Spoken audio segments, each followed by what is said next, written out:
of, you were talking about returning to Ashman's on the 6th of March about 8:30 a.m. and you told us you made observations and so on.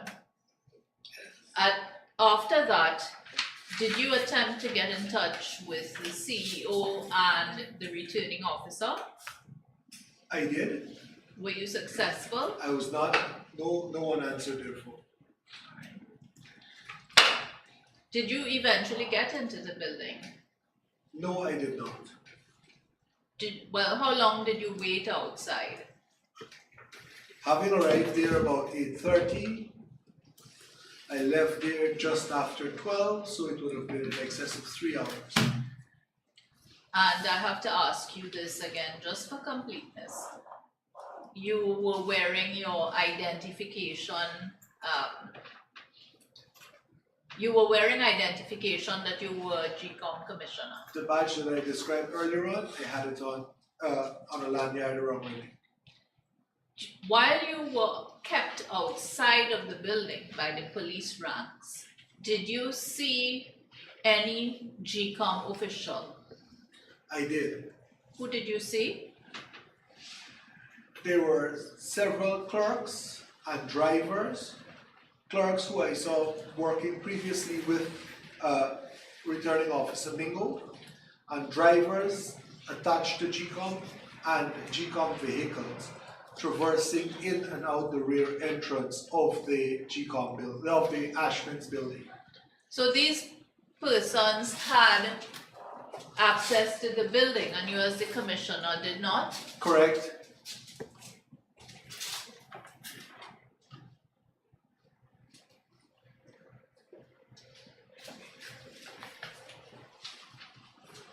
Was there any indication by any party that they had a request for recount?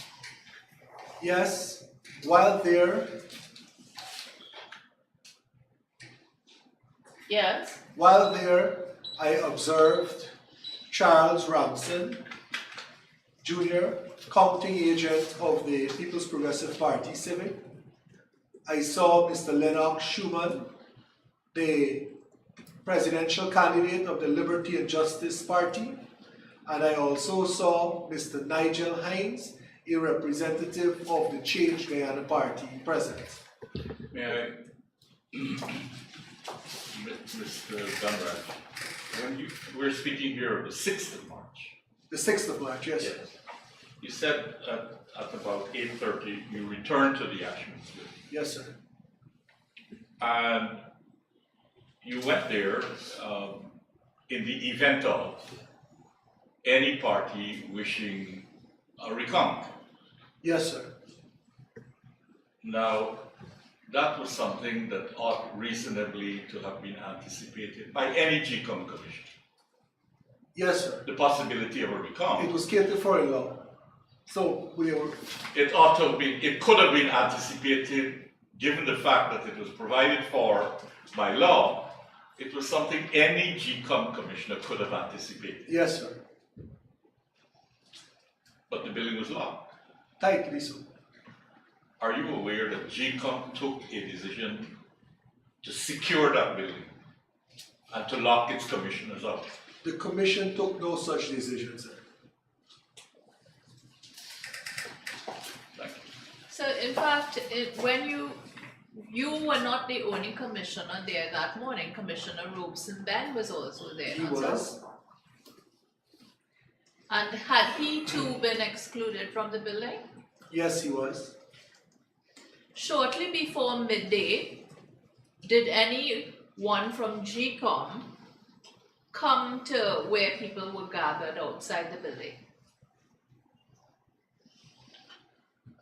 We were informed by ranks of the police that GCOM officials would allow specific persons into the building. Do you know where they got that information from, which they were communicating to you? Yes.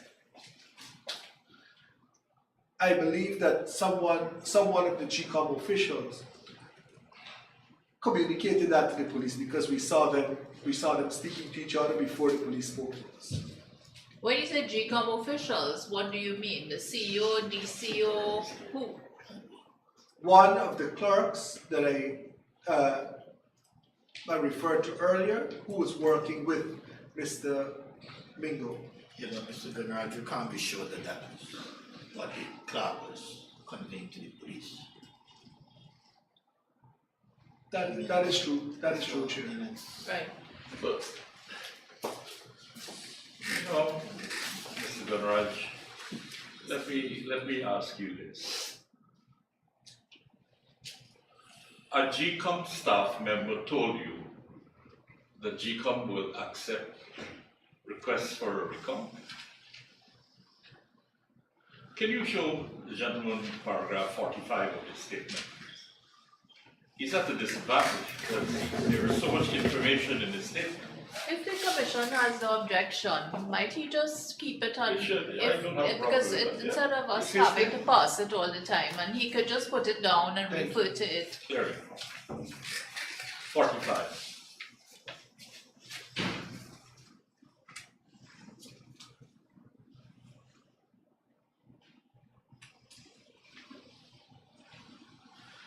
You see that? Yes, sir. Now, the impression conveyed to me is that this is a substantial procedural issue. The issue of a recount is a substantial procedural issue. And this GCOM staff member, what designation did this person have, if you know? As best as I can recall, sir, it was a clerk to the returning officer. A clerk employed in the secretariat. In the returning officer's office. Well, that seems to me so loose an arrangement by GCOM. That the clerk is communicating with the commissioner, will you take recounts? Well, what kind of system is this? Commissioner, as ridiculous as it appears, That's what it that was. is exactly what happened.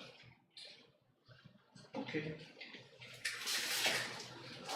Do you know the name of that clerk? I don't recall the name of the clerk.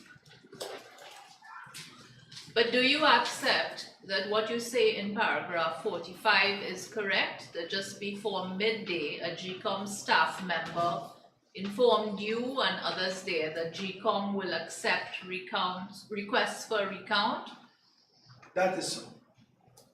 And you said you had seen Charles Ransom Jr. and Ramson, I beg your pardon, Ramson Jr. and Lennox Schumann waiting to submit such requests? Yes. Now, after this, did you attempt to have a meeting of the commissioners convened? Yes, I did.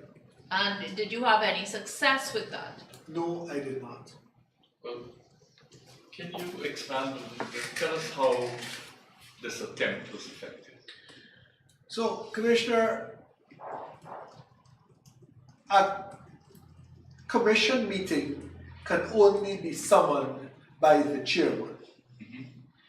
As a consequence, any request for a meeting has to be channeled to the chairman. For a commission meeting to be held, there must be a quorum. And a quorum, as per the Constitution, for the Guyana Elections Commission are 2 members from each side and the chair.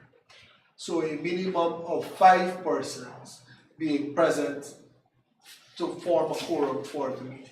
Well, let's go step by step. Given the explanation so far from you, it seems to me that the first step is to get the chairperson to summon a meeting. Correct, sir. Yes, well, were you able to do that? Because there's no point in telling us about a quorum if you can't get a meeting. The reason, sir, for detailing the step is because my only point of contact would have been to make the request for a meeting to the chairman. Correct. As to the reasons why the meeting was not held, either whether there was no she couldn't muster a quorum or it didn't move forward. That would be, of course, speculating. But I made several requests to have a meeting called, none of which, and we had no meetings. You made these requests of the chairman Yes, sir. by speaking to the chairman directly. Yes, sir. Thank you. And I take it the chairman was not avoiding your calls. You were able to reach her. Yes, ma'am. Yes. Now, after this, there were court proceedings and so on, and the Chief Justice made a ruling, gave a ruling. Yes, she did. And was the chair, the GCOM chair, able to convene a meeting subsequently? I believe the court ruled on Wednesday, and the chairman scheduled a meeting. That would have been Wednesday, the 13th, the 11th of March. And the chairman scheduled a meeting for the morning of the 12th of March 2020 at GCOM headquarters, High Street. That's at Kingston. Yes. And while you were at that meeting, did you receive certain information? Yes, I did. What did you then do? The meeting had not yet started, and upon receipt of that information, I immediately left High Street, Kingston, and proceeded to the Ashman's building. Now, let me step back a little bit. Now, I referred you to the court proceedings and the Chief Justice giving a ruling. I take it you knew what that ruling was. Yes, I knew. And I take it, is this what prompted you to then go to Ashman's building? Information I received is that the recount exercise was scheduled to recommence at the Ashman's building. That is what caused me to proceed to the Ashman's building with such haste. When you got there, what occurred? By now, the norm was to fight to get through barricades. The norm for whom? For myself. You're wearing your identification and so on as a commissioner still? Yes, I was wearing my identification as a commissioner. I proceeded to the Mr. Conrad, so that you don't wander away from the statement that is in evidence, look at paragraph 40.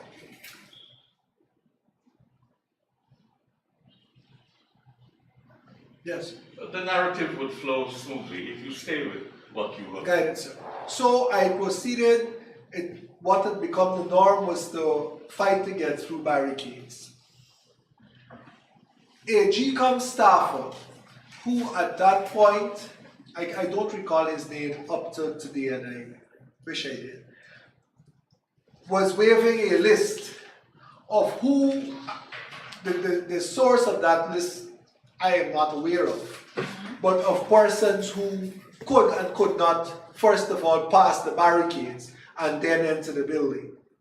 And the barricades were several yards away, hundreds of yards away from the building, entrance to the building. Were you eventually allowed to enter? Eventually, I was allowed to enter the building. So before we get to eventually, do I understand that you were not on the list that the GCOM staffer was waving?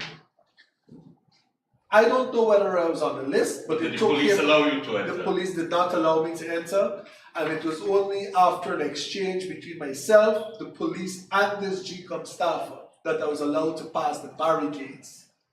So, before we leave this issue, you were attempting to enter or to go past the barricade. A GCOM staffer produced a list. The inference is, if you're not being allowed, you're not on the list. Yes, sir. Good. This is a junior GCOM staffer? Well, He has to be because the commissioners are at the apex of the GCOM staff structure. You were wearing your badge? I was, sir. You identified yourself to the police. I'm not finished, and you're ready to answer. Did you identify yourself to the police as a commissioner of GCOM? Yes, sir. And the staffer said, no, you're not on the list. Yes. You can't come. Yes, sir. I see. Thank you.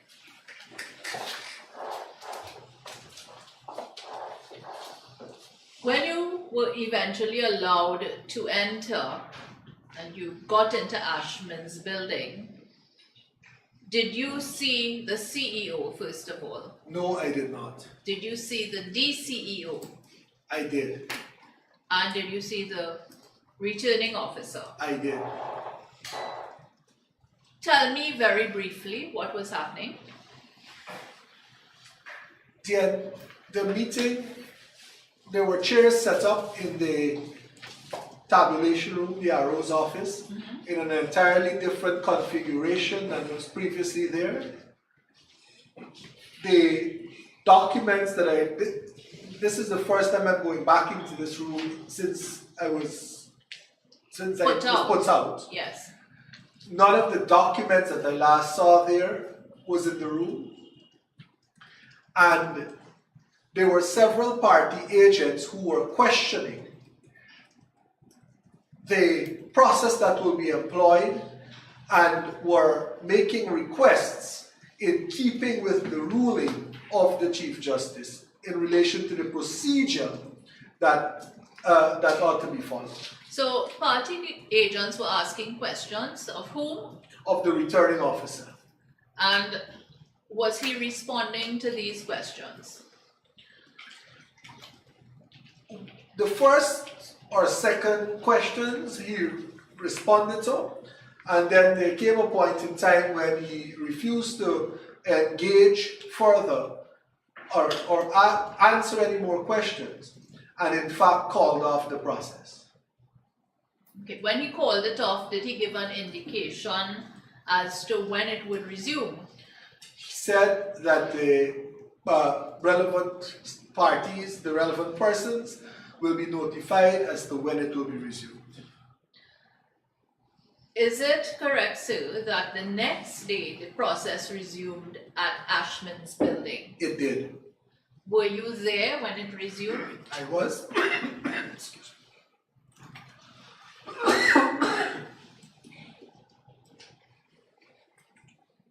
Excuse me. Okay. Yes, ma'am.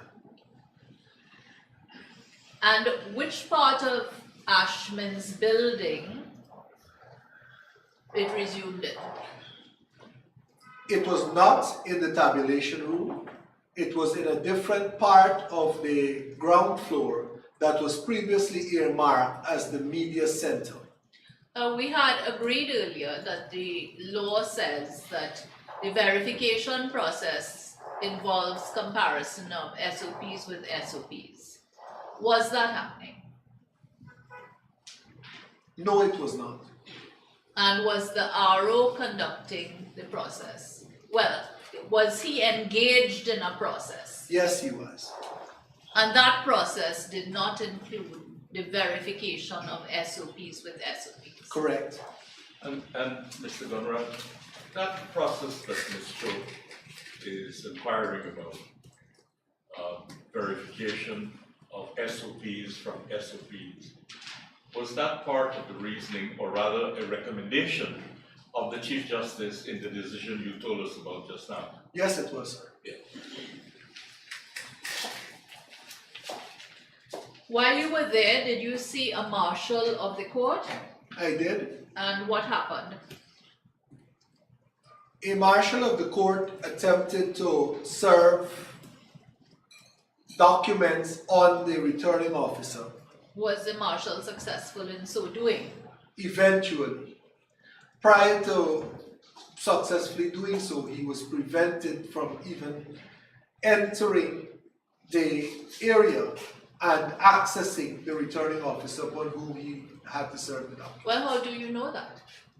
I was standing there. I saw him being prevented by GCOM staff and security. In fact, I intervened as an officer of the court and explained to the security persons that these are marshals of the Supreme Court who have certain rights and who are clothed with certain authority to effect service. Sure, but GCOM security, who are you G- talking about? There was GCOM security Uh-huh. and there was police ranks also present. Can you remember the names of any of the GCOM security detail? The same gentleman waving the list earlier on, he was also present. Yeah, you don't know his name? For the love of me, I can't remember, and I really hope that I would remember it before I Was it finish. GCOM security, you say? He was a person employed by GCOM. Well, not necessarily GCOM security. Because Commissioner, to tell you his exact designation so. would be difficult. Yeah. I'm sure it's somewhere in there. But What I'm saying is that you cannot say with any degree of certainty that he was security attached,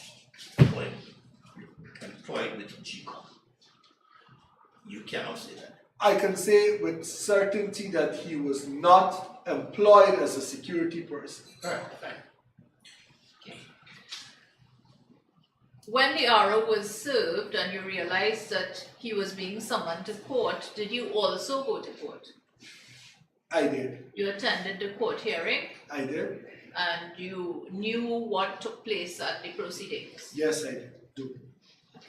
Then later that day, both you and the RO returned to Ashman's building, I correct? did.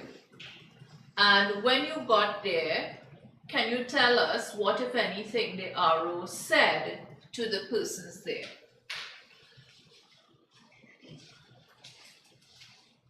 When I got there, this is back to Ashman's. The RO. Would you have permission? Yeah, sure. If you want to refresh your memory, look at paragraph 52.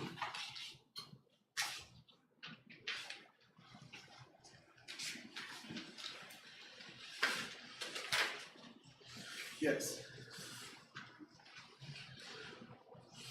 When we returned to Ashman's building, the RO informed the persons who were part of the tabulation process that he will inform them when the process will resume.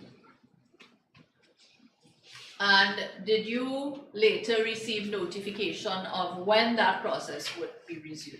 Yes, I received notification that that process will resume at GCOM headquarters, High Street, Kingston, later that afternoon. So Bernard, is any reason given why the process was being moved from Ashman's building to GCOM headquarters? No, Commissioner. None was given. And had, to the best of your knowledge, had the commission been consulted about the change of the venue? The commission was not consulted. Did you go then to GCOM headquarters at Kingston? Yes, I did. Tell me what you saw when you got there. When I got to GCOM headquarters, pardon my ad nauseum statement, the usual barricade song and dance had resumed. It took difficulty, in fact on this occasion, it took more difficulty in navigating the barricades because outside of the barricades there were large throngs of protesters wearing paraphernalia of one particular political party. Once I had navigated those barriers and gotten in, I went into the GCOM compound, and under a shed in the compound. I observed the RO had set up a brown cardboard background with what appeared to be a dirty bedsheet strung over it. And then there was a projector set up with projecting, and they were testing the projections onto that. I have to screen. ask you this, would you as a commissioner in any circumstance have approved that kind of arrangement for the verification of election results? Absolutely not. Did you know beforehand that this was the arrangement that was going to be made at Kingston? I did not. So having seen this arrangement when you got there, what did you do? I objected to the returning officer. What is his reply? He proceeded notwithstanding my objection. Sure. Mr. Conrad, I am aware that polling places are published in the newspaper, polling places. I'm not sure if there is a publication in the Gazette, as you officially said. But I know the newspapers in the run-up to election carries publications to the advice to the public of polling stations in particular polling divisions. Yes, sir. Correct. Places of tabulation and verification, are those also advertised? The places of tabulation and verification is the office of the returning officer. In this case, and in the case of District 4, the office of the returning officer, as was gazetted, was Ashman's Building, High and Hatfield Street. So the office of the returning officer is published in the official gazette. Yes, sir. GCOM headquarters in Kingston was not the address for the office of the returning officer for Region 4. Correct, sir. And that was part of my objections raised with the returning officer, which he ignored and proceeded. So tell me, in the normal course of things, if the place of verification is to be changed, can the returning officer take that decision unilaterally? No, sir. Would that need to be a commission decision? Yes, sir. Or could that be an administrative decision made by the chief elections officer? No, it had to have been a commission decision because it is a commission decision that settled on Ashman's Building as to be the returning office of the returning officer for District 4. Okay. There could not have been anything unreasonable if the chief elections officer was satisfied for any good reason that there needed to be a shift in the verification exercise from the Ashman's Building to GCOM headquarters in Kingston. There would be nothing unreasonable for him to make such a recommendation for a quick decision from GCOM. Of course not, sir. Was that done? It was not done. Right.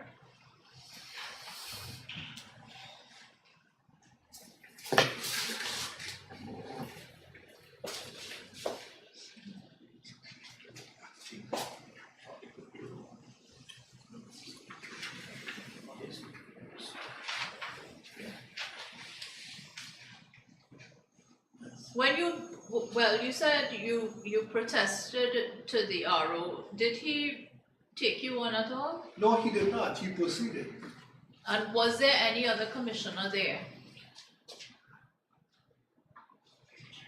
I can for certain say that Commissioner Robeson Ben was there. And did he also raise any issue with the RO? He raised similar issues. In fact, he joined me in raising the issues that I was raising. And what was the RO's response to His him? response was a similar one. Having not received a response, what did you do? I left the GCOM compound and proceeded out of the compound. So on the outskirts of the compound, there was a media contingent gathered, and I proceeded to address the media. While you were addressing the media, do you recall whether the police did anything? Would you like to refresh your memory? I can, if Paragraph 54.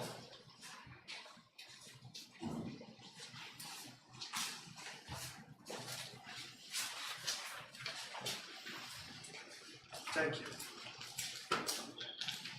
After I completed addressing the media, I remained within the barricades that were placed outside of GCOM.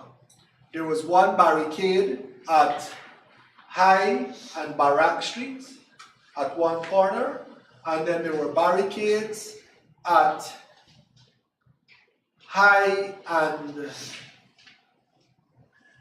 I believe that's Lamaha or Quad Street. And there were police ranks within those barricades, and there were other persons, including the media and so on, other persons with the party agents, etc., that were within those barricades. As I remained out there, I observed that the police removed the barricades that were at High and Barak Streets, thereby allowing the protesters that I referred to earlier on to come into the area that we were in. And you say that you were threatened by the protesters. Yes, I was. What threats did you receive? The protesters were shouting, if I'm allowed to say what they were shouting. They were shouting, Granger, Granger, Granger. No, well, that's not a threat. No, threats did you receive? And they specifically, in fact, one person specifically said to the group of us gathered there, including the media, if you know what is good for yourself, you all should leave. So you were threatened, well, they told you to leave. It was an instruction to leave. A veiled threat. I wouldn't consider it an instruction, but eventually we left. And when the protesters had come in to closer to where you were, what was the closest they got to you? There was nothing preventing them from coming into contact with me. And about how many of them were there, would you say? Several scores of persons.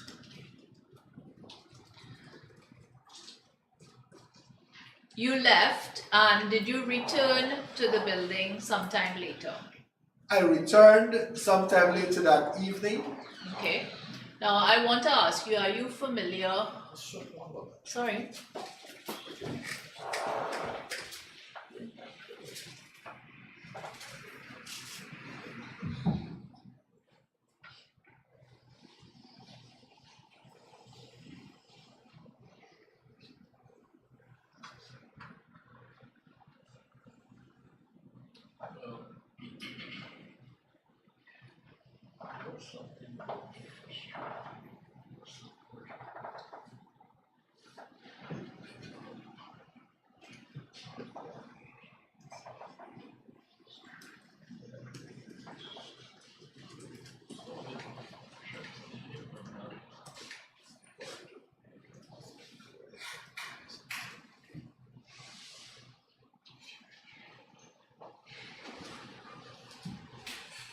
So could we arise and look at you for a few minutes?